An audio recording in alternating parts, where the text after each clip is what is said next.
Aquí Ya. vamos a ver la forma que se debe de realizar, todos los pasos que debemos de realizar para poder hacer una tabulación Ujú. para diseño de experimentos. Esta tabulación nos puede servir tanto como para una prueba de T, un análisis de varianza, de una vía o de dos vías. También podría servirnos para un análisis de varianza de un experimento por bloques y para métodos no paramétricos. Tenemos la vista de datos y la vista de variables. Podemos empezar por la vista de variables. En la vista de variables vamos a definir de primero el factor, que es la variable independiente. Y esta variable no va a tener decimales porque es una variable categórica. El factor puede ser nominal u ordinal. Cuando el factor tenga categorías que se pueden ordenar, como podrían ser diferentes niveles de temperatura, eso va a ser una variable ordinal. Y por otro lado tenemos la variable dependiente, que es la variable respuesta. La variable respuesta esa pues sí puede tener decimales y la medida que va a tener es una medida de escala, porque es una variable numérica. Bueno, esa es la definición de la vista de variables.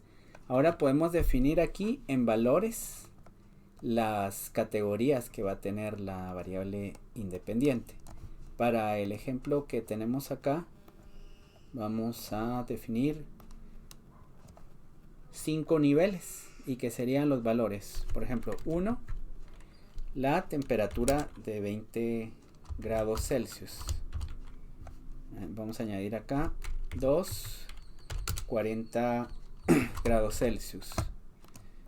Aquí le estoy dando clic a añadir una vez que ya haya definido el valor y la etiqueta correspondiente.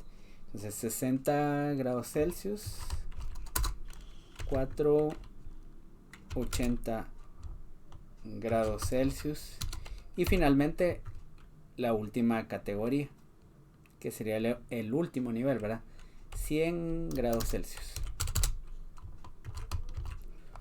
Aquí añadir, y cuando ya están definidas todas las etiquetas de la variable independiente le doy a aceptar. Y por el momento ya están ingresadas todas las etiquetas correspondientes a las diferentes categorías. Ahora me voy a vista de datos. En vista de datos yo tengo este icono en el cual tengo desactivadas las etiquetas. Y siempre tiene que estar activado para que pueda visualizar las etiquetas. Debo de tener en cuenta que la variable factor la voy a ingresar con los códigos que he definido previamente. Por ejemplo, lo primero que yo veo aquí es de que hay 4 mediciones de cada uno de los niveles de la variable independiente. Son 4 ¿Mm? valores. Puedo empezar por esos valores. Por ejemplo, el primer valor que es 15, a continuación 18, 13, 12. Y ahí están. Estos corresponden al primer nivel de la variable independiente, que sería, yo lo puedo rescatar desde acá, 20 grados Celsius. O puedo escribir el código que asigné antes, que sería 1. Y Uno. ahí está. Ah, la que genial. Uh-huh. Pero bueno, entonces aquí también puedo usar copiar y pegar. Por el otro lado, como yo ya sé qué niveles voy a agregar y cuántas observaciones, que son 4 por cada nivel, entonces las defino de una vez. 4, copiar, pegar. Ah, la que genial. 60, otra vez copiar y pegar. 80, 4 observaciones y pegar. Y finalmente estas otras categorías que están por acá. Ya están ahí los valores. Ahora voy a ingresar acá las siguientes observaciones de la variable dependiente, que serían 17, 21, 11, 16, 23, 19, 23, 25. 19, 25, 22, 28, 32, Ajá, 34, 31, 45, 51, 57, 48. perfecto. Entonces ya están. Siempre vamos a tener entonces al menos estas dos variables. Esto es para un análisis de una vía. Si agregamos un factor adicional, entonces va a ser una tercera columna. Sí, Y pues. eso sería, por ejemplo, un análisis de varianza factorial o un análisis de varianza que tenga un bloque. Si agregamos un bloque adicional, entonces sería otra variable aquí. u otra variable de un análisis factorial que puede tener no solo dos variables, sino que podría tener tres, otra columna. Pero por el momento veamos el ejemplo sencillo de un análisis de varianza. Para esto voy a ir aquí a analizar. Bueno, siempre es bueno empezar por la estadística descriptiva. Yo voy a entender cualquier problema si empiezo por la estadística descriptiva. Para eso voy a elegir explorar. Y en lista de pendientes va siempre la variable numérica. En lista de factores la variable categórica. Y puedo elegir entonces aquí tanto estadísticos como gráficos con la opción ambos. Entonces en estadísticos yo dejo estadísticos descriptivos. Eso está bien. Y en gráficos voy a quitar estos que están acá, que no me sirven de tallo de hojas e histograma, no. Gráfico de normalidad sí me va a servir. Y aquí por default están se van a mostrar los diagramas de cajas. Eso siempre se van a mostrar. Entonces continuar, aceptar.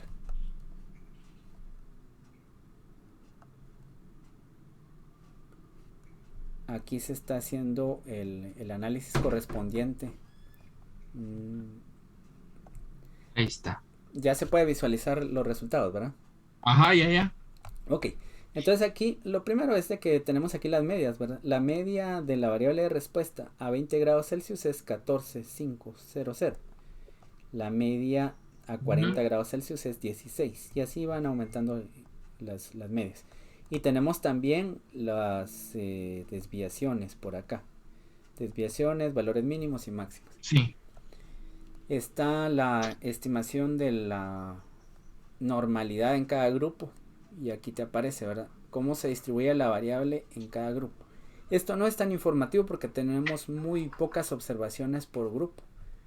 Entonces, Sí, pues. sí, no se puede sacar ninguna conclusión. Lo mejor sería explorar y ahora solo hacer la evaluación de la normalidad para todas las observaciones de la variable dependiente. Entonces aquí lo que hice fue quitar factor, aceptar.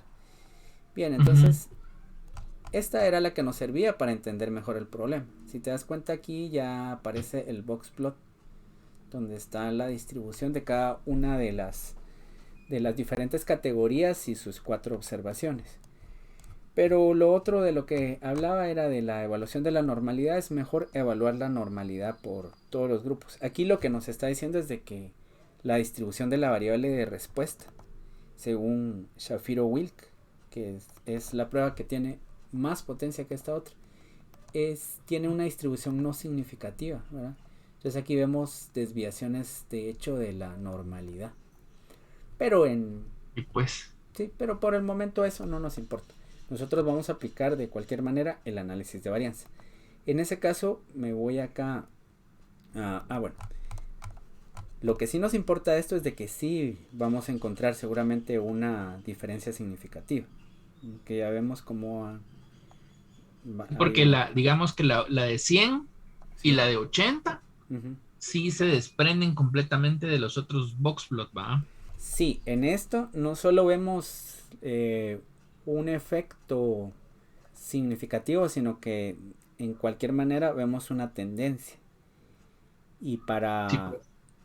y para esto pues ya vemos un comportamiento en el cual nos dice que la media va aumentando conforme aumentan las categorías de la variable, que esta es una variable ordinal, ¿verdad? La forma en la que se presentó aquí la temperatura no es nominal, porque es una variable ordinal, mayor temperatura.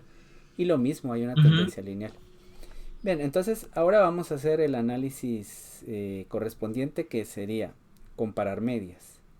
Para hacer análisis de una vía solo tenemos que utilizar el ANOVA de un factor que aparece en este menú que se llama comparar medias. Para hacer análisis factorial, entonces ahí ya nos vamos a otras opciones, que sería modelo lineal general. Pero por el momento es comparar medias, ANOVA de un factor. Y aquí está. Bien. En ANOVA de un factor, la variable dependiente está acá. Y el factor está por acá. Bien, entonces ahora vamos a buscar las opciones. En las opciones me aparece los estadísticos descriptivos, está bien usarlo. La prueba de homogeneidad de varianzas también. Y si no hay homocedasticidad, se utilizaría el test de Welk, ¿verdad? Entonces, uno prueba la homogeneidad de varianzas para saber si los datos son homocedásticos o no homocedásticos. Si son homocedásticos, o sea, las varianzas son iguales, usamos ANOVA. Pero si ocurriera que los datos no son homocedásticos, utilizaríamos Welk. Y la gráfica de medias, que solo nos orienta, ¿verdad? Gráficamente, cuál es el comportamiento de la variable cuantitativa en función de las categorías de la variable independiente. Bueno, aquí le doy continuar y en post-hoc yo debo definir el nivel de significación 0.05. Voy a asignar una prueba cuantitativa que sería Tukey, por ejemplo, la más usada, y Games O sí, Howard. digamos que ahí puedes poner, como estás, ahí vas a ver la diferencia de varianzas. Ajá, En esta prueba, en los post-hoc. sí. Digamos que los que más usamos o los que nos deberíamos de usar en el curso serían, ¿cuáles recomendás que se usen? Aparte de Tukey. Bueno, Tukey si las varianzas son iguales. Si las varianzas no Sí. son iguales, yo de una vez voy a seleccionar Games Howell. Ah, muy bien. Sí, ahora, si tenés un grupo control, utilizaría Dunet, pero no tenemos grupo control. Entonces no usaré ese. Ah, sí. Sí, sí, Ahora, sí. aquí hay una cosa que es importante. La variable categórica es ordinal, entonces ahí se puede usar Duncan, que es lo que explicaba de la relación lineal que podría haber. A medida que aumenta una categoría de la variable independiente que es ordinal, aumenta la media de la variable de respuesta. Entonces podemos usar Duncan. Otras que pueden utilizarse de forma general, además de Tukey, ¿verdad? Si las varianzas son iguales, podrían ser Bonferroni,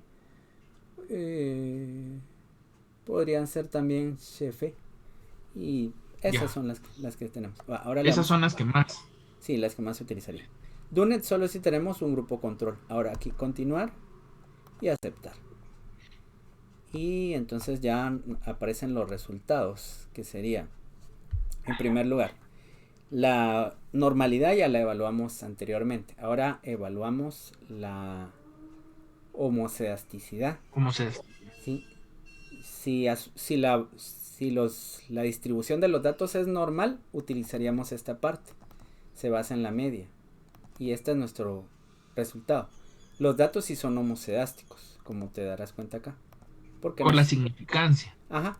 La hipótesis nula de la prueba de homogeneidad de varianzas es: los datos son homocedásticos, o sea, las varianzas de la variable de respuesta en los grupos son iguales. Por lo tanto, si los datos son normales, utilizaría esta primera que está acá. Si los datos no son normales, podría usar esta de la media. Pero ambas respuestas llegan a la misma conclusión, o sea, ambos métodos. Entonces, Porque son mayores que la significancia. porque son mayores que la significancia. Entonces, ya sabemos que los datos son homocedásticos. Entonces voy a utilizar el ANOVA. Utilizaría el Welk si los datos fueran heterocedásticos. Y pues. Ok, entonces aquí tengo ANOVA. Bien, el valor P es significativo, eso ya lo sabíamos. Solo que este valor P se reporta por cuestiones de normas de publicación, por ejemplo, como menor a 0.001. Cuando te da un 0, 0, 0, en Excel o donde quieras, es menor a 0.001. Y aquí está. Sí, pues, excelente. El F, si te das cuenta, es un F bastante grande. Es un 68055. Lo que no aparece acá es el valor crítico de F, pero va a ser un valor mayor a 3, porque tenemos más tratamientos, ¿verdad? Tenemos 5 tratamientos. Aquí en los descriptivos te aparecen la media y la desviación estándar, ¿no? Ya. Eso mismo está representado a través del gráfico de medias que aparece acá. Perfecto. Bueno, ahora, regresando a los resultados, ya hemos concluido que al menos una de las medias difiere significativamente de las otras medias. Y esa es la respuesta de la ANOVA. Entonces ahora buscamos la prueba post-hoc. La prueba post-hoc está bien la de Tukey porque los datos son homocedásticos. Games-Howell si fueran no homocedásticos. Y entonces aquí aparecen los resultados que serían el grupo 20 contra 40 no varía significativamente. 20 contra 60 sí. Y aquí están todas las posibles comparaciones. 40 contra 20 ya sabemos que no. 40 contra 60 no. 40 contra 80 sí. Y esas serían todas las comparaciones. O sea, ibas comparando uno contra uno. Sí. Ahora, para lo de Duncan nos muestra lo que se conoce como subconjuntos homogéneos. En esto te forma todos los grupos de diferencias que existan. Entonces, aparentemente según Duncan, que sería una prueba adecuada para esto, hay 4 grupos, ¿verdad? Un grupo que contiene las temperaturas 20 y 40, que serían esas dos categorías. Otro grupo que contiene la categoría de 60 grados Celsius, otro la de 80 y otra la de 100. Esto es lo que dice Duncan. Tukey difiere un poco con eso, ¿verdad? Porque Tukey sí deja en el segundo grupo las categorías 40 y 60. Ajá. Tienes razón, ¿verdad? Sí. Pues ahí varió. Bueno, entonces, ¿cuál sería mi conclusión? Mi conclusión es de que si Duncan es una prueba para que se utiliza cuando la variable independiente es ordinal, yo podría confiar más en Duncan. Y en este caso concluyo, no con base a estas cosas que están acá, sino a este cuadro, donde me muestra cuáles son los grupos. Y estos tienen valores P. Este valor P, ¿qué significa? Que entre estas dos mediciones no hay diferencia significativa. Pero entre estas mediciones y estas sí hay, porque sí nos muestra diferentes grupos. Entonces, según Duncan, las temperaturas, el valor promedio de la variable de respuesta en estos grupos no difiere significativamente en las temperaturas de 20 a 40 grados Celsius. Luego sí hay una variación significativa en las otras temperaturas. O sea, esto se diferencia. Esas son distintas, digámoslo así. Esas tres. Sí, esto de esto o de esto y esto de todo esto y esto de todo esto y esto y esto. Y así. Pues